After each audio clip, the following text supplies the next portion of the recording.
It's your girl Maria from freeinsuranceguru.com, coming here to talk about IMOs and FMOs. Now, if you don't know what that is, I will definitely put it in the description what they stand for, but ultimately, they're just companies that you can get contracted through directly with to be an independent agent. And I was so shocked about how many new agents didn't know how to do that or sign up for these IMOs and don't know and haven't really ventured out anywhere else. And we all do it. I know I've done it. I've done it once. I won't say twice, but I did do it once and it did leave a bad taste in my mouth. So I'm here to help and helping you choose what a good IMO and FMO is and how I chose them. I need some tea. Okay, so for one, I got 3 tips about how to choose a good IMO and FMO. Well, ultimately, and this is not even a tip, ultimately, you need to know what your focus is straight on, what kind of business you want to operate. Like for me, I'm health and life. I have all lines. I have PNC, Medicare, and everything else, but I prefer to do health and life, telesales. There's nothing wrong with knocking on doors and being a field agent. I was kind of nervous to do that, so it wasn't something that I wanted to do. So with picking the IMOs that I wanted to work with, or picking the IMOs that I wanted to work with, I wanted to make sure that they found to fit that paradigm where they were active on social media, YouTube, and they had contracts with carriers that I can sign up with online, that without leaving my home or just taking my computer to wherever I was at. It could be a friend's house and I can just open up my computer and start working. So I wanted something on the lines of that, or working with IMOs who've been there, or have done it, or have agents that have done it. So with that being said, you want to make sure that you pick somebody that is ultimately going to help you cultivate the vision that you have for your business. Okay, so let's jump into the tips. Now, 1, you want to make sure that you go over your commissions first before you do any type of agent contracting with Surance Bay or SureLink or whatever they send you. You know how you don't know. Well, most IMOs send you a link and say, hey, click this link and sign up through us through those carriers that we have, like Mutual Omaha, America, Transamerica. But you want to know what you make first before you even do any contracting. 1, because different IMOs offer different levels. So you could still be a general agent. And like with Mutual Omaha, with one IMO, they offer me 110, but with the other IMO, they offer me 115. Both of them are good IMOs. So of course I chose the one that's 115. Why not? So with that being said, you always want to make sure you compare your commissions before you sign any type of contracting. And I'll tell you why later. So tip 2. You want to make sure that you compare perks. Like some IMOs, if you go all in with them, and let me know if you're interested in this because I do have an IMO that's like that. But one IMO gives you an all-in program where they pay for everything you need for your business. Your E&O, your CRM system where you can put in your leads and your clients and you can remember to call them. It's just like a little software, like Salesforce if you're knowledgeable about that. But they also may pay for AHIP, put you in a Walmart or CVS for Medicare sales. Like those all-in programs are awesome. For me, it wasn't for me because I don't like all my eggs in one basket. But, that's to each his own. Some companies are good for this for my company and some companies are good for other things for my company. So I can't really do it all in. But if I could, I would, because that saves me thousands. So yeah, check out those perks because some IMOs will give you free leads for the first week. Some IMOs won't give you free anything. But make sure that you ask them about how much their leads cost, because here's the thing, or how their lead program works. And this is kind of like a first bonus because I wasn't particularly going to talk about that, but it does fall into the perks kind of.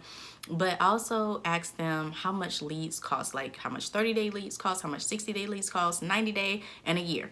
Now, for granted, some first day, 30-day leads are $30 to $40 per lead. And some leads that are a year could cost 50 cents. Well, actually, some Euro leads with some companies are free. But some Euro leads with some companies are up to $2. Now, I think that is a ripoff because they've been touched a billion times. So I shouldn't have to pay no more than 50 cents for a Euro lead. That's just my opinion, but to each his own. Now, with that being said, the next thing that you want to make sure is that you factor in the agent support that you get. You don't want to have an IMO that's just going to sign you up, and then scoot you out the door because they got so many other agents that they got to work with. You want to make sure if you're a field agent, that agent goes out with you at least twice. And one, first of all, before they even go out with you, you follow them. That is major.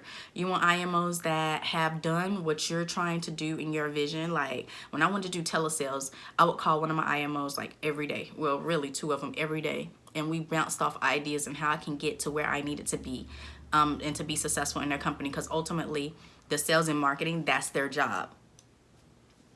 I don't care if I bother anybody. If it's a question that I need answered, make sure that you have enough agent support where they can get back to you within 24 hours. Because the last thing you want is to be sitting or talking to Miss Johnson about her type 2 diabetes and her son that has autism and she needs some cover, and you're on the phone like, who can I call to help me out with this, or help me close the sale, or help me inform her about what her options are, because I may not know. I'm new.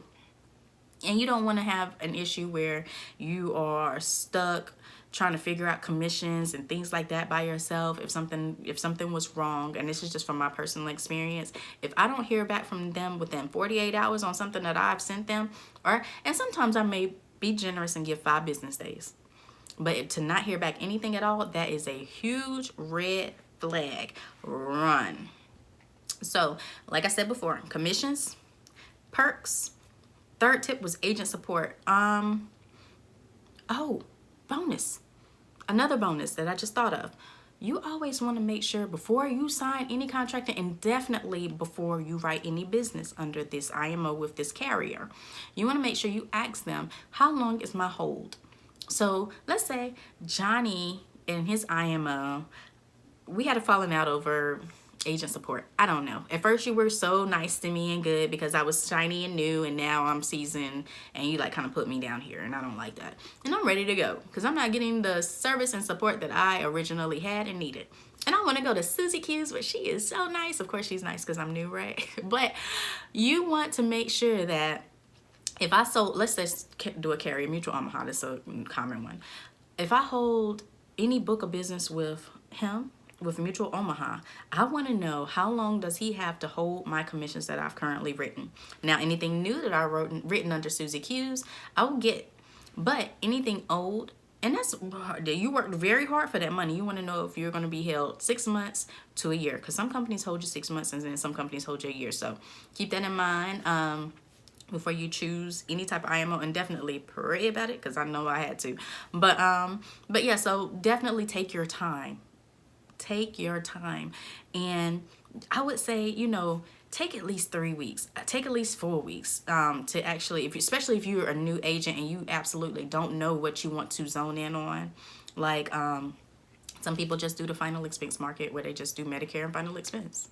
Just zone, whatever your zone in is, make sure that you're focused on who can help you out and give you the agent support and product knowledge. I like IMOs that have weekly trainings. I like IMOs that have daily calls. I like IMOs personally that have a great team support, where not only am I not talking to just the sales and marketing agents or agent support, but we have a team of agents that I can call on. So hopefully these tips help.